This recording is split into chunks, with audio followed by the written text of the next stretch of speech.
supplement, which is directed at seniors poverty specifically, and there is again. But is that weighted when you take that large amount of money? So it's means tested.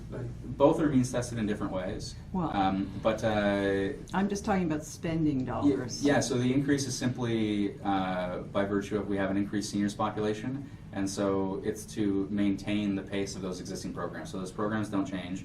OAS pays out certain threshold at certain amounts for certain people. GIS does the same. GIS is a much better targeted program, and if you're really concerned about seniors poverty, we should be taking OAS benefits and plowing them into GIS to a large degree, but that's a whole different seniors conversation. But that's what I'm talking about. That's weighting it towards those that need it more. Yeah, right? but that's it. But that's also I'm open to that conversation, but that's a difficult conversation to have with seniors. I'm a senior. Yeah, but I'll tell you, it's difficult to anyone who's receiving a benefit. So take my parents as an example, who were both teachers, have good pensions, own a house in Toronto. They're going to receive an old age security benefit, certainly, although it gets clawed back to some extent. Yes. It's not 100% clawed back though. So if you make $100,000 as a senior, you're still getting a benefit. Yeah. So there is an open question as to whether that is fair and whether that money should go to that senior or it should go to GIS. As I met with Kevin Page, who was the former Parliamentary Budget Office, as luck would have it, the day before the budget was tabled. And we talked about this a little bit, and he made a good point, which is if you're ever going to have that conversation, you probably want to do it in the future.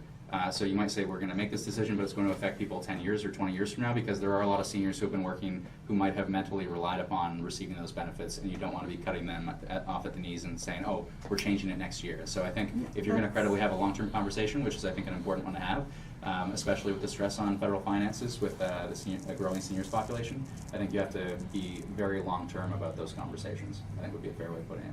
You don't get GIC if you are making $100,000. You don't get it. No, Only old age $500. No, that's what he said. Yeah, that's what I said. Yeah. Okay. You have to be making less than 16,000 to Exactly, get exactly. the GIC. GIS, yeah, exactly. So your parents are getting still more than GIC? What's that? Your parents are getting GIC? No. I said old age security. pensions. Old No, age- fine, you're okay, they earned it. That's okay.